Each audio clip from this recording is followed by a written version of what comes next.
Hoy no vamos a ver una historia de éxito, más bien vamos a hacer una autopsia. Esta es la crónica de cómo una reforma que era absolutamente crucial fue debilitada a propósito. Es, en pocas palabras, la historia de una capitulación. Y todo se reduce a una pregunta, ¿no? ¿Cómo es que se mata una reforma que en teoría todo mundo dice que quiere y que necesita? Bueno, lo que sigue es una investigación de ese fracaso que la verdad estaba bastante anunciado y tiene responsables claros y consecuencias que al final vamos a pagar entre todos.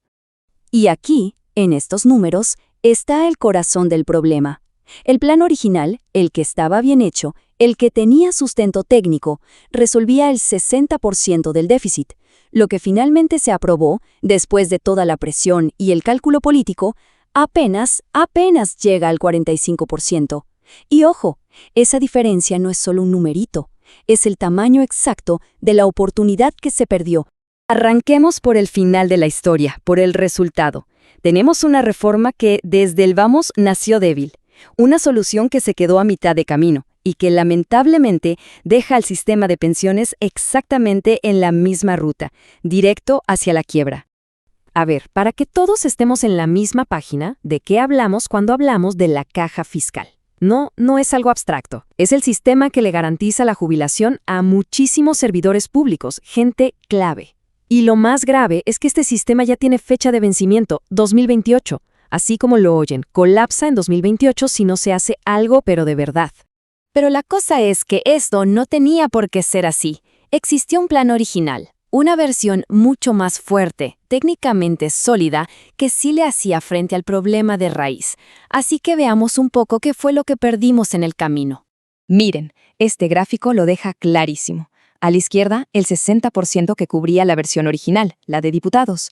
A la derecha, el 45% de la versión aguada que salió del Senado. Ese hueco que ven ahí, bueno, ese es el costo de la cobardía política. Y acá está el punto clave de toda esta historia. La solución correcta estuvo ahí, sobre la mesa, y de hecho se aprobó. En febrero, la Cámara de Diputados hizo su trabajo, siguió las recomendaciones técnicas, tenían la reforma que se necesitaba en sus manos. Entonces, ¿qué pasó? Si tenían la solución, ¿quiénes fueron los responsables de desarmarla, de tirarla abajo? Vamos a ponerle nombre y apellido a los tres articuladores principales de esta rendición. Empecemos por Silvio Beto Ovelar. Él, como presidente de la Comisión de Hacienda del Senado, fue el arquitecto, digamos, de este debilitamiento. Fue quien movió los hilos en la Cámara Alta para bajarle el precio a la reforma. Y no hay que andar especulando sobre su rol. Él mismo lo dijo, y con orgullo. Yo paré la pelota. Así, textual. O sea, lo que los técnicos habían armado como una solución fiscal, él lo vio como un juego de poder, y le llamó experiencia. Increíble.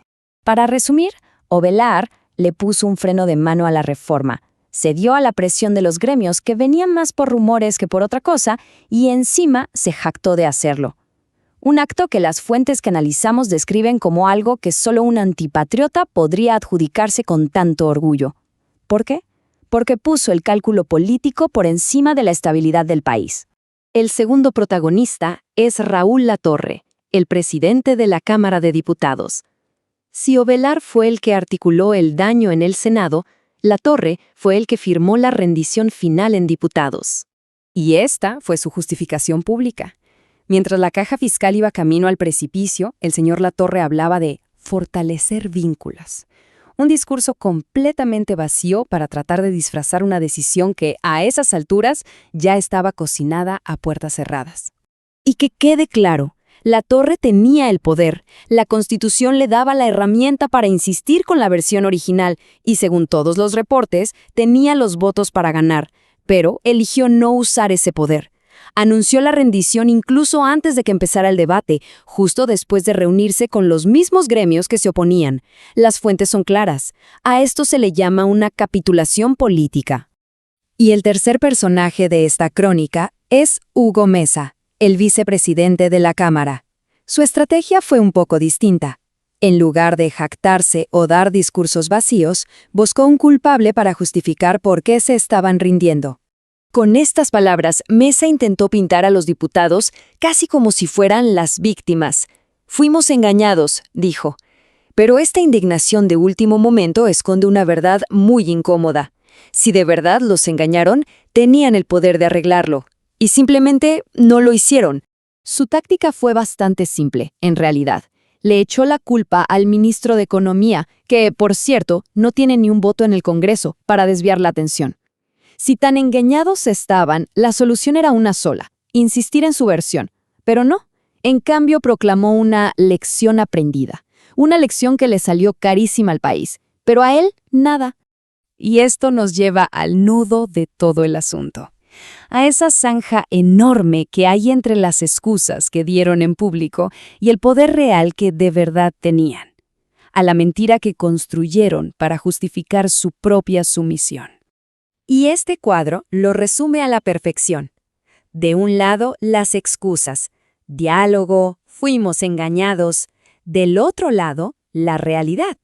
Tenían el poder que les da la Constitución y además tenían los votos para imponer la reforma necesaria. O sea, no fue falta de poder, fue falta de voluntad.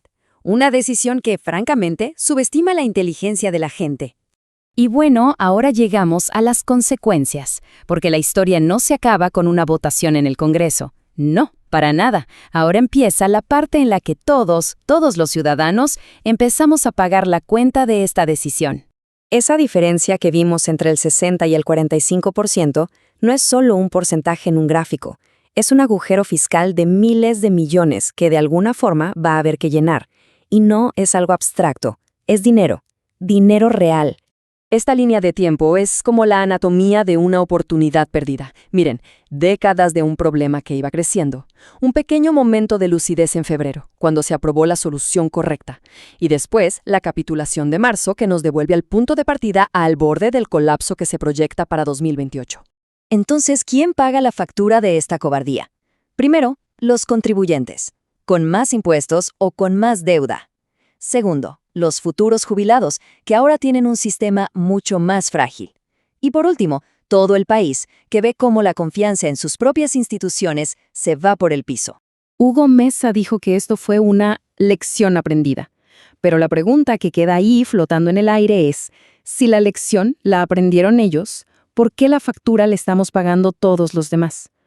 Una pregunta que sigue sonando y fuerte mucho después de que se apagaran las luces del Congreso.